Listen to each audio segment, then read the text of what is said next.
Hey, this is 11 Honors, and I'm reviewing the 3 chapters that we were quizzed on today, as well as we had read for today. So I'll start. This is, it's also posted on Mike Hallwell. So this particular page I'm looking at should be posted there, and you should have access to it. So this is chapter 8 through 9. Chapter 8, do the people and the judge seem to be for or against? They are against Justine, and they're prejudiced. We're not sure why, except that the crime or the crime is so awful, the accusation is so awful, that I think people have a tendency to believe it, even if it's not true. So anyway, 50. What is the circumstantial evidence against her? 3 things. First of all, she was out the night of the murder. She was outside the city, near the place where the murder took place. Secondly, she was confused when asked about where she was and what was going on. And 3, she actually had the locket with the photograph that the little boy was keeping and that was missing. So she has it. So those were the circumstantial evidence against her. Number 51, summarize Justine's account of her actions the night of the murder. Well, she admitted being out there because she left with permission from her employer. She left to go visit an aunt, and on her way back, she met a man who told her that William was missing, and she was so upset that she spent a couple hours looking. It was too late then to come into the city. The gates had been shut. So she decided to go to a barn where she stayed up all night, just kind of observing. She didn't leave the barn, but she got very little sleep. When she woke up in the morning, she found the locket in her pocket, and she also found, when asked by someone, and she was confused about her answers because she had had very little sleep that night. So it's a plausible explanation.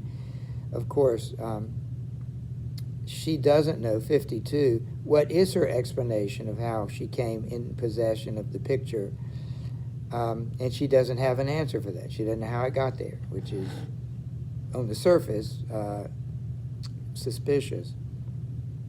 Who is the only person convinced of her innocence? Number 53. Well, that would be Frankenstein. He's completely convinced because he knows who did it, or he suspects because he saw the monster in that vicinity. So he's pretty sure that the monster did it, not her. Elizabeth also believes, none of the family really believe, but Elizabeth particularly does not believe that she did it. But Frankenstein absolutely knows. 54, why does Victor hesitate to tell of his own suspicions as to who committed the murder? He believes no one would believe him. It's pointless. They would brand him crazy, and it wouldn't do any good. And then finally, what is Justine's fate? She is hanged and dead. There is one detail, however, that made her hanging all the more sure that it would happen, was she actually confessed to the crime. Why did she confess to something we know she didn't do, and she knows she didn't do? It's because she was threatened by the priest that she would be excommunicated, she would not receive the absolution, the last rites. And so in order to receive those things, she had to confess that she did it, even though she realized, she knew that the confession was a lie. Chapter 9 describes Victor's state of mind now in the story. He's despondent. Now the monster has killed 2 people. It's killed William, and the monster has killed, in a sense, has killed Justine. He hates the monster. He's angry about him. 57, what does Victor contemplate doing? He contemplates committing suicide. He gets out on the boat on the lake, and he thinks about it, but he doesn't do it. Instead, he does something more healthy. In 58, where does he take his hike? He hikes up into the mountains. There's 2 chapters where he's in, this one and the next one, he's up in the mountains hiking. A beautiful, absolutely beautiful vistas and pictures up there of the snow-covered mountains. Even the higher he goes, he actually gets to a glacier Beautiful, absolutely beautiful, but also scary because it's very dangerous. There's cracking of the ice. There's there's the wind. There's falling limbs and broken trees. So it's a dangerous place, but it makes him feel a lot better. What symbolic value might this area have in the story at this point? I think the symbolism could be described as, first of all, it's very romantic. Romanticism celebrates beauty in nature, but also celebrates wildness in nature and other things. And I think also you see that here. You see the beauty in nature, but you see the danger, and of course it makes you think of the creature that is also very dangerous. We're in, and I just wanted to read something. This is chapter 8, and yeah, well, we're good right now. I'll keep the book here. But chapter 10, where's Victor when he spots the creature? He's out on a glacier, and he sees from a distance the creature who is headed toward him at incredible speed. How does Victor respond to seeing the creature? With condemnation and disdain. He hates the creature. What does the creature ask Victor to do? He asks him to make him a bride, make him a companion. And he threatens to kill or to harass and kill his entire family if he doesn't. The question is, why wouldn't Victor do this just to get, to save his family? And the answer to that is because he doesn't want to unleash a double portion of what he considers this curse on mankind. So he's very reluctant to do that. He said, the question 63, explain this statement of the creature to Victor. You purpose to kill me, which is true. Victor wanted to kill the creature. How dare you sport thus with life, which is a very interesting point. He brought this monster to life, and now he wants to kill it. Do your duty towards me. It was the quote. What is Victor's duty toward the creature?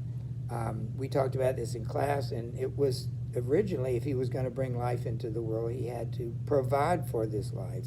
He had to take care of this life, but he didn't. He abandoned it.